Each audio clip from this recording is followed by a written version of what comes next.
Toreto toba auso nasiro dole faka hawasilaleng jisodika arkalachu dinan harmamuran arka kanu dinan harkamuran sanyi balle sudaf isagara bintuda nadamsun gochi apa nama hindu banes edukan apa saninjen namugar jettanu jilguddo kamna jitten wali jiladay saninjenna wani kamane saninjen nalla wani dud jolle tenta oromo garta akko asin walde niger wana kamane tasa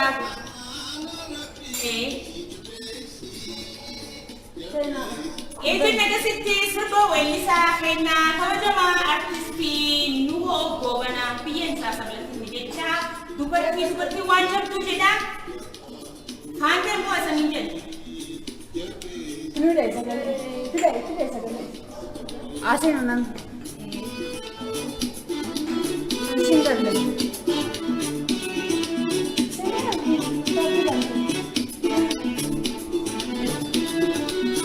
Sedih saya nak kasih Instagram. Oh, saya nak kasih.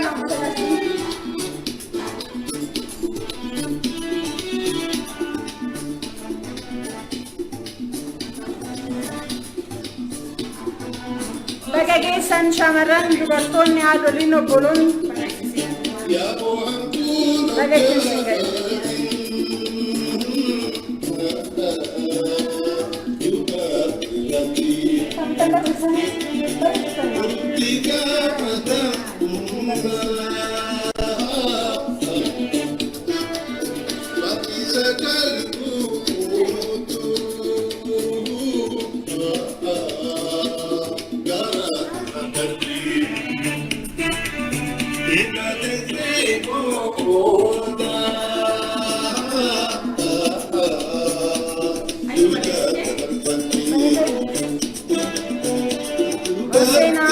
Sena bagatti sugaya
Ayyee ashamaa akkam jirtu baga guyyaa dubartoota isiniin ga'e dubartoonni haadholiin obboloonni hundumti keessaniyyuu baga guyyaa kabajamaa kanaan isin ga'e har'a maarchi 8 ilaallachuudhaan dhaabbanni dubartoota Oromoo Addooyyee sagantaa wayii isiniif qabatanii dhufu sagantaa kana waliin ta'atii hordofaa ergaa baay'ee dhaamsa hedduu barnoota hedduu keessaa argatu jedhee yaada gara saniitti isin dabarsa.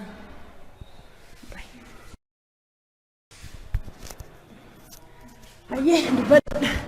Maqaa kee beeksisi. Hundi keessan galatooma. Maqaan koo Ayyaantuu Malaaquu jedhama. Hundeessituu dhaabbata dubartoota Oromoo Addooyyeeti. Hojii gaggeessituu dhaabbatichaati. Kanarra gara keessanitti dhufnee akkuma kanaan dura miidiyaadhaan illee karaa fuula feesbuukii keenyaa akkasumas immoo karaa namoota karaa miidiyaa dabarsaa turre ayyaana dubartoota addunyaa yookaan maarchii sababeeffachuudhaan dhaabbati dubartoota Oromoo Addooyyee maal qopheeffatee jira maalirra jira isa jedhu ibsate qooshee karaa Addooyyee kootii isiniif dabarsuun barbaada. Akkuma beekamu dhaabbati dubartoota Oromoo Addooyyee dubartoota dandeettii adda addaa qabanii nama isaan gargaaruu hin qabne akkasumas immoo aadootii badan kan jiran jajjabeessu mirga dubartootaaf daa'imanii irratti kan hojjetu yommuu ta'u amma immoo erga hundeeffameetii waggaa lamadha. akkasumas guyyaan irraa kun hundeeffama dhaabbata dubartoota Oromoo Addooyyee waggaa lammaffaadhaa fi guyyaa dubartoota addunyaa waggaa 111 kan ayyaaneffamaa jirudha. Akka sagaleen akka dhaabbata keenyaatti dubartoonni keenya rakkoo biyyattii keessa jiranii rakkoo biyyi kun rakkoo hamaa keessa jirti. Duruma immoo dubartoonni rakkoo hamaa keessa jiru. Dabalataan immoo rakkoo dabalataa balaa uumamaadhaaf balaa namtolcheetiin kan saaxilaman dubartoonni keenya rakkoo guddaa keessa jiru. Nus dhaabbanni keenya dhaabbata dubartoota Oromoo Addooyyee sagantaa qopheeffannee sagantaa adda addaa yookaan galmoota adda addaa fuunee dubartoota magaalaa kana keessa jiran wajjin ayyaanessuudhaaf karoorfannee turre. Garuu miira dubartoonni keenya keessa jiran waan beennuuf wanti uummati keenya keessa jiran waan beennuuf dubartoota keenya rakkatanii jiran dubartoota keenya qeerraa buqqaanii jiran dubartoota keenya immoo balaa hongeetiin da'umsaan miidhamanii lubbuu isaanii dhaban akkasumas immoo otoo erga da'anii booddee hoosisuudhaan illee lubbuu isaanii dhaban Nagamu jechaa jiru. Akkamitti dubbata kana jira? Nagamu Sagalee ilaallu. Sagalee. Nagamu irraan deebi'aa Amma isinitti dhaga'amaan jiru. Nagamu Hundi koomenti sagalee jira. Moobaayilii keessa sagalee ol qaba. Bilbila keessatti jalqabaa kaasee irra deebi'aa. Jalqabaa kaasee gaa irra isinii deebi'aa. Sagaleen qabu kanumadha. Gara fuulduraatti sagalee koo guddisuu nan yaala. Maqaan koo Ayyaantuu Malaakuun jedhama. Dhaabbata dubartoota Oromoo Addooyyee keessatti hundeessituu dhaabbatichaa fi hojii gaggeessituu dhaabbatichaa ta'een hojjedha. Guyyaa dubartoota Oromoo addunyaa kana sababeeffachuudhaan immoo dhaabbanni dubartoota Oromoo Addooyyee maal keessa jira isa jedhuudhaa fi namoota karaa addunyaarra jiran namoota biyya keessaaf biyya alaa jiranii fi dhaamsa gabaabduu tokko guyyaa kana sababeeffachuudhaan dhaamsa gabaabduu dabarsuun barbaada. Maqaa dhaabbata kanaatiin dhaabbanni dubartoota Oromoo Addooyyee dubartoota dandeettii adda addaa qabaatanii nama isaan gargaaru hin qabne akkasumas immoo miidhaa mirga dubartootaaf daa'immanii haadhotii badan kan irratti kan hojjetu yommuu ta'u dhaabbanni kun erga dhaabbatee waggaa lamadha. Guyyaan kun guyyaa dubartoota Oromoo addunyaa guyyaan kun guyyaa idil addunyaa kan ayyaaneffamu dubartoonni keessatti ayyaaneffatanii fi akkasumas immoo guyyaa dhaabbanni dubartoota Oromoo Addooyyee itti hundeeffamedha. Guyyaan kun guyyaa kabajamaadha. Guyyaa kana sababeeffachuudhaan dur waggaa lamaan kana dura erga eeyyama fudhanneeti waggaa lamadha. Isa duras immoo dhaabbanni dubartoota Oromoo Addooyyee dubartoota magaalaa Finfinnee keessatti hojii gurguddaa hojjechaa turedha. Mootummaarraa erga beekamtii argannee waggaa lamadha.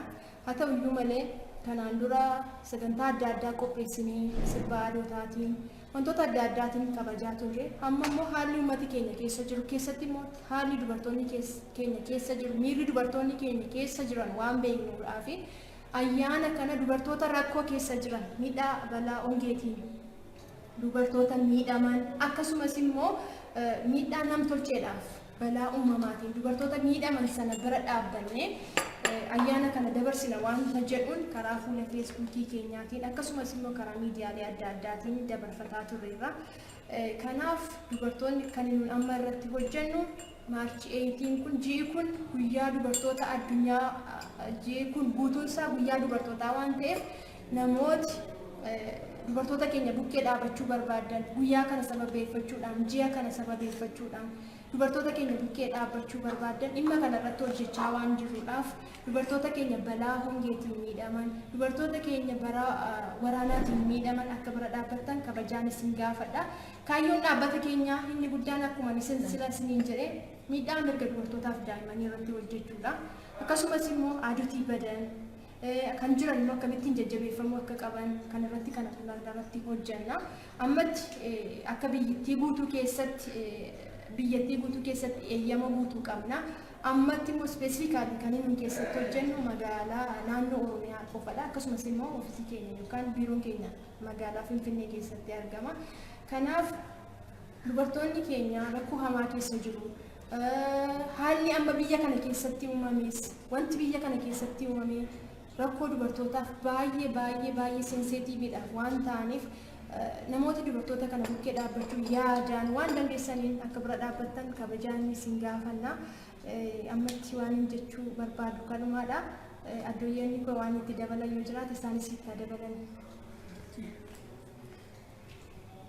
Yooyyaa malee yooyyaa sanii jenna nageenyi isaan badhaadha babaaruu fayyaa akkuma guyyaa dubartoota fi uwwaa addunyaatiin isin gahe. Guyyaan akka dubartii akka addunyaa kabajuu jiranuu karaa kabajii isaa Ameerikaa irraa jalqabecha Awurooppaa Afrikaa fi gara Itoophiyaa kanaa fi gara cufayyuu seenee gan 111 akka laftanaatti ammoo ganni 46 akka dhaabbata dooyetti ammoo ganni 3 marsa sadaffaa kabajuu jiranii akkuma isaniin gahe isaniin jedhu dubartooti addunyaa hejjatan kaafaan keen dhageettan of hin dhageenyellee ilmaan deemta Oromoolee uwwaaf dubartillee cufti akkuma guyyaa irraa kanaan isaniin gahe baddi isaniin gahe qofaan itee waan kan kabajan nami heenka odoo dandeetti qabu rakkoo akka akkaatiin waan hojjechuu dadhabu gabbaasuu dadhabu dhiiraaf dubartii garaagarummaa gumaatu tokkollee qabdu waaqii walqixxee nu'u akkamtee jira namni akkanaa kun cuftee dhaabbatee addooyyee ijoollee akkanaa kan dubra akkanaa namu waa waan ta'eerutee dabartee namni dhedheenii akkanaa cuuf jajjabeessuu fi haati dandahanuu irratti hojjechuu jiranii kanaan durallee qarqaaruu turanii ka waggaa sadeessoo kana ammoo wanni adda godhaa qarqaaruu fi tokkoffaa nama heenkaa ongee miidhan akka Booranaa gammoojjii Baalee uummatee ka akka rakkoo akka daddaati akka laftii tuni waan waraan laftee deemaa irraa kakai akka laftii ammoo iyyoommattee horiillee beesellee lafa dhabamu irraa waan akkanaatiin xiqqaatee Booranaa Baalee Karrayyuu Walloo Wallagga warkan irraa dubartooti achi rakkatan ka odoo tolfachuu barbaadan sila hojjechuullee barbaadan ka yookaan garaachamu beelan odoo ijoollee isaaniitii kennanu ofii beelaanii miidhaman akka miidhanii tan gargaaruu fi nu bira dhaabbadhaa waamichallee asumaanisanii tolchinaa karaa akka hooggantuun addooyyee dubartoota Oromoo ayyaantuun asii akka fakkiin argin isaanii ibsitee Asumanu sanillee timaa ammallee deebinee bakka qabni sanina Happy International Women's Day. Melkaam የሴቶች ቀን ባባላ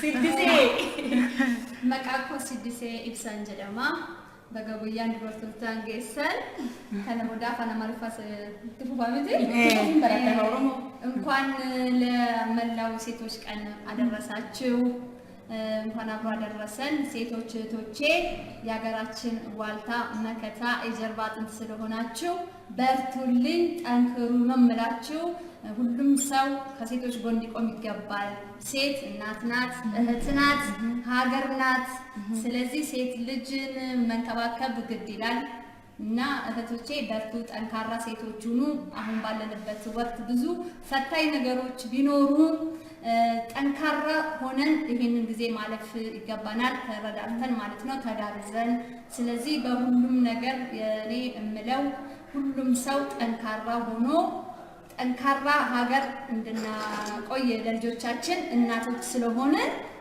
መልካም ሀገር ለማስረከብ ጠንካራ ሴቶች ሆነን መኖር አለብን መታገል አለብን የምንታገለው ደግሞ ችግርን መከራን ነው ጭቆናን ነው የምንታገለውና በዚህ አጋጣሚ መልካም ዘመን ይሁንላችሁ ቀሪው ዘመናችን የሰላምና የነጻነት የእድገት እንዲሆን እመኝላችኋለሁ እህቶቼ በጣም ነው የምወዳችሁ ከነታንሴሞ ገረፉንድራቲ አፋን ኦሮሞፋ ስርት ይበረኔ አዳኮ ስርት ይበረኔ ኢንተለፊንፊኔ ሀደ ሲንቄንታኔ አብዲ ቀዋ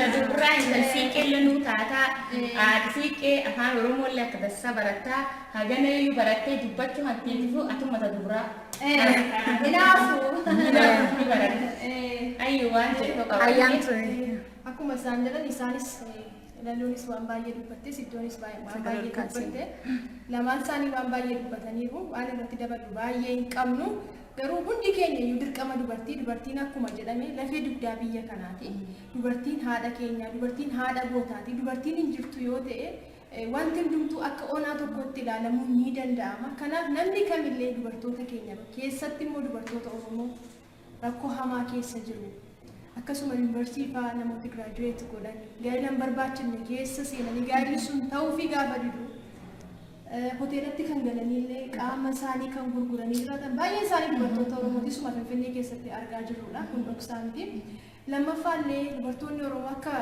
dubartoota warra kaaniillee fuuldura ba'anii waa akti gochuun hin danda'ani fakkeenyaaf keessummeessituu hoteelaa hojjechuurra golaati waa hojjechuu irra filatu. Maaliif akka safuutti ilaala. Saayifoodhaan baay'ee miidhamne dubartooti Oromoo. Aadaan Oromoo, gadaan Oromoo sirna nuu kennullee, heera nuu kennullee, mala ittiin fayyadamnu, seera nuu tumee nuuf kennullee nuti itti fayyadamuu hin dandeenye amma ammaatti. Dubartoonni keenya yoo xinnoo mataa ol qabatanii aadaa cabsitee, safuu cabsitee akkasittiin ilaalamna. Kana cabsinee baanee ofiifillee ofirra dabarree dubartoota biraadhaaf furmaata ta'uu waan dandeenyuuf hundi keenyallee jechuudha. Kanaaf kun immoo kophaa gochuu hin dandeenyu. Dubartiin haadha waan ta'eef dhimma dubartii irratti yoo hojjenne dhaabbati kun dhimma dubartii irratti yoo hojjetate dubartooti biraa immoo ciccimoo dubartooti ciccimoo immoo dhaabbata kana keessa jiru.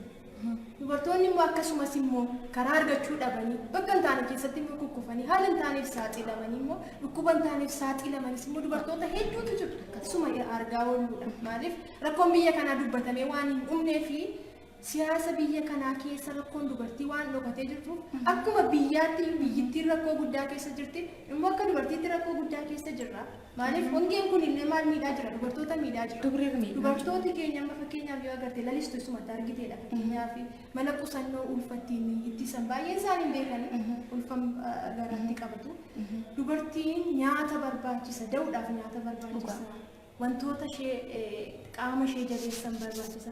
Haala ammaa keessatti dubartiin dhala dhaluudhaaf illee kan lubbuu ishee dhabdu meeqatu jira. Sumata argitee dhufte. Karrayyuu keessatti illee nama meeqatu du'e. Erga deessee illee ijoollee sana hoosisuu dadhabuudhaaf lubbuu dubartootaa meeqatu darbee jira. Kanaaf rakkoon biyya kana keessatti dhufu daranga jabaachaa gaafa deemu nurratti maal ta'a deema. Jabaachaa deema. Kanaaf maal ta'uu qabna nuti akka furmaataatti kan ilaaluu dandeenyu. Ijaaramu namni kamillee fakkeenyaaf lalistuun waan tokko qabdi namni kan biraan waan tokko qaba sibiseen waan tokko beekti ani waan tokko beeka dubartiin biraa waan tokko beekti walitti dhufnee biyya kanallee ijaaruu ni dandeenya. Maaliif rakkoo biyya kana namni maal jedhee dubartoota gaafatu hin jiru. Dubartooti rakkoo hamaa keessa jiru jedhamee akkuma gadaantummaatti cufamee jira jireenyuma duukaa fi rakkinuma himti namni dhimma ishee qabu hin jiru dubartoota yoo ilaalle. Kanaafi dubartooti rakkoo keenya kana keessaa ba'uudhaaf karaa siyaasaas ta'e karaa dinagdees ta'e karaa hawaasummaas ta'e cabsinee ba'uudhaaf barnoota ijaaramuu waan cufarratti hundi keenya ijaaramuu qabu. Utuu waliin qoodiin gandaan waliin qoodiin aadaan waliin qoodiin siyaasaan otoo waliin qoodiin dubartoonni ijaaramnee mirga keenya falmachuu qabna. Akka dubartiitti miidhamaa jirra. Rakkoo nama biyyattii keessatti addatti immoo nuun baay'ee nu miidhaa jira. Nutu as jira malee nutu xiqqoo ishee bishaan gaarii dhugee midhaan gaarii nyaatee jirre dubartooti keenya rakkoo akkamii keessa jiru? Rakkoo hamaa keessa jiru. Dubartiin bishaan nan horii jedhu malee dubartiin bishaan nan akka isheen akka taatu eenyuun keenya hin beekuu hin dandeenyu. Kanaaf dubartoota keenya kan rakkoo uumamaanis irratti dhufu rakkoo namtolcheedhaanis irratti dhufu kana dandamachiisuudhaaf maal gochuu qabna? Ijaaramuu danda'uu qabna. Ijaaramuu dhaabbati dubartoota Oromoo Addooyyee dubartii dandeettii adda addaa qabdanii nama siin gargaaruu qabdan jechuun dhaamsan dabarfachuu qabu. Dandeettii adda addaa qabdanii nama siin gargaaruu hin qabne akkasumas immoo ogummaa qabaattanii fakkeenyaaf callee dha'uu danda'a. Dubartoonni keenya baay'een callee dha'uu danda'u ogummaa adda addaa qabu. Garuu bakka taa'anii dha'an hin qaban. Bakka itti gurguran hin qaban. Hin beekan iyyuudha. Fakkeenyaaf callee sana birrii guyyaa guutuudhaa oolte birrii 20 birrii 30 gurgurti. Finfinnee kanatti immoo meeqatti yookaan biyya bakkeetti meeqaan gurgurama calleen kun yookaan $800 fa'aatti gurgurama.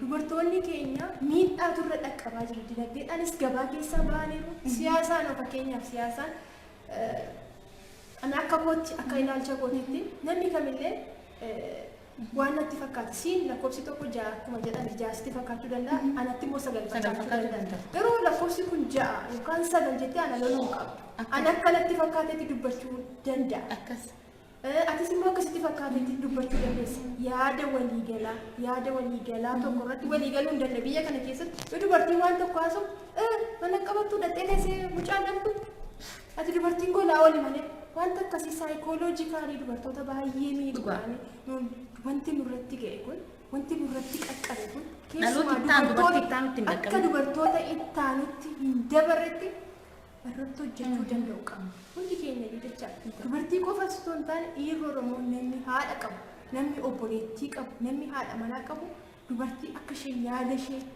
ibsachuu dandeessu akkamitti yaada keenya ibsanna yoo yaada keenya ibsanne wanta biraatti waan biraatti fudhatama kun Sinuma iyyuu wanta tokko sodaataa haasofna. Sodaa kana keessaa iyyuu reefuu dhalooti ba'aa jira haalatti sodaa sana keessa. Dubartiin sun akka isheen yaada ishee itti ibsattu jajjabeessuu danda'u qabu. Dubartiin tokko yeroo ishee yaada ishee ibsattu akka isheen pirezidaantii taatee fa'aa itti himamuu danda'u qabu. Maaliif yoo namni tokko yaada isaa ibsate gara waan biraatti qabamuu ni qabu. Caala dubartii qaban dhugaadha.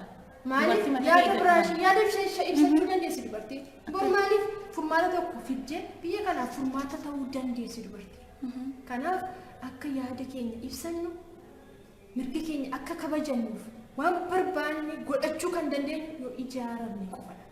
Akkasii ijaaramnu taanaan nuti dubartoonni horis nuti wanti nurra ga'e wanta baay'ee lalistuu sirras siddisii sirras hunda keenya waan baay'eetu ga'e. Garuu akka wanti nurra ga'e kun dhaloota nu dudduubaarra geenyeef irratti hojjechuu qaba. Kanaaf immoo furmaata kan ta'uu danda'a jennee nuun akka dhaabbata dubartoota Oromoo addooyyatti qabannee jirru. Biyya kana keessatti akkuma siin jedhee dubartiin keenya bakkuma ogummaa ishee teessee itti hojjettu bakka hin qabdu. Yoo bakka fuutee hojjechiisuuf jettellee gatiin isaa baay'ee qaamni dhimmi isaa ilaalu waliin hojjechuudhaan pirojektii qopheessine qabna.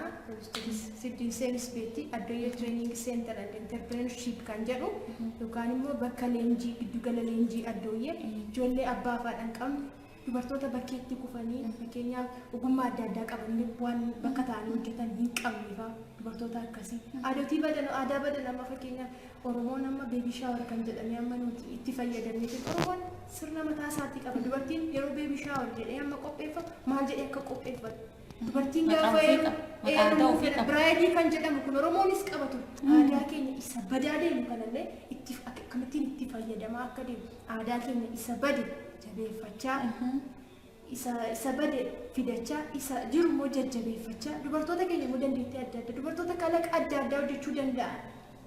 Baay'ee kana manatti dhokattee kan hin baane meeqatu jira dubartooti kan amma bakka hin taanetti dhukkuba yoo agartan dhukkuba HIV/AIDS yoo daataa isaa laaltan baay'een isaa yoo ilaalan maal uffanna kun kan addunyaarra gabaarra jiru dubartoota Oromooti kan HIVdhaan miidhamaa jiru. Maaliif dinagdeedhaan rukutamaniiru saayikoodhaan rukutamaniiru waan ta'eef bakka hin taanetti waan hin taaneef waan safuu keessaa Oromoon bor maal ta'a? Dubartiin haadha erga jenne dubartiin biyya erga jenneeti dubartiin lafee dugdaa biyya kanaati erga jenneeti Oromoon borii haadha dubartooti akkamiin akka ta'u kun yaaddoo keessa jira. Ijoollee akkamii akka dhaltee guddistu iyyuu namaaf hin galu. Maaliif jennaan dubartiin rakkinaaf itti waan hin taane keessa kan galtu baay'eetu jira. Galuu irraas wal jajjabeessanii waan hamtuu hin taane keessa seenurraa waan boratillee seenaa fi sammuun kan keetillee itti boqonnaa qabnirraa karaa gubbaa dhaabadhaa kaayee qoloo karaa gubbaa ijji gurguru nama hedduu siinaa nama heenallee sirra bituu danda'a. Ani nabi heena duri waan akka tuufaa maqum kana iyyuu beektaa hin qabnu amma namni amma ufuma nabi gadi kash labbi maani akkasuma jedhu malee afaan baasan jechuullee namatti ulfaata. Jecha amma afaan Oromootiin shaarmuuxe nuun qabnu iyyuu waan nuun qabne dhufuu jira. Namni fedhaat kan hin taane namu wakee jira namni inni abaarinaa amala kanaa qabdeettanii ofirraa hin dhiibina ofitti qaba gorsa akkamiin akka isiin sirrooftu qajeeltu waan hamtu keessin deemtocha odoo bunto gabbaate gurguratte karaa gubbaa ejjitee odoo qabattee umarsite hojiin beeka wanni hamtuuni namu hatuufi nam amal hin taane deemee baalagaa'ee wata'u waan hamtu malee gurguruun karaallee yoo coofte birra argatte hojjan hin tuffatina. Namni kaan hojii akka irra bobbaa karaa cufaan qabachuu yaala. Yoo beeki qabsoo jedhanii qabsoon ta siyaasa qofaani qabsoon ta qawwee qabatan qofaani garchuuf keessatti argamuu dandeenya. Yoo nu cimne Oromoo cimaa jechuudha. Yoo dubartooti keenya cimne bilisummaallee yoo safuu qabaan dhufti beeka. Eegi safuun qabaan bilisummaatu nu meegina qaba. Bilisummaayyuu safuu waliin wal qabata. Nu har'a dhalootii eegi safuu dhabaa deemne dhaloota nu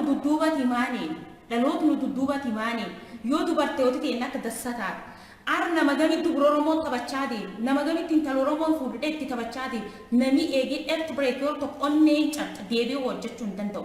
Barumsi turii sadarkaa baadhufti deebitee bahuu hin dandeenye intala Oromoo agamitti onneen cabxa gurba Oromoo agamitti eegee Oromummaa hedhan dubartiin jabeessan sulleen kee jirtu quqqabaadha akkana wal jabeessaa eegii si nama lama feet qabaattee qabaa gorsa namni yoo namni gorsa ofitti deebis in jabaadha yoo jabaadha.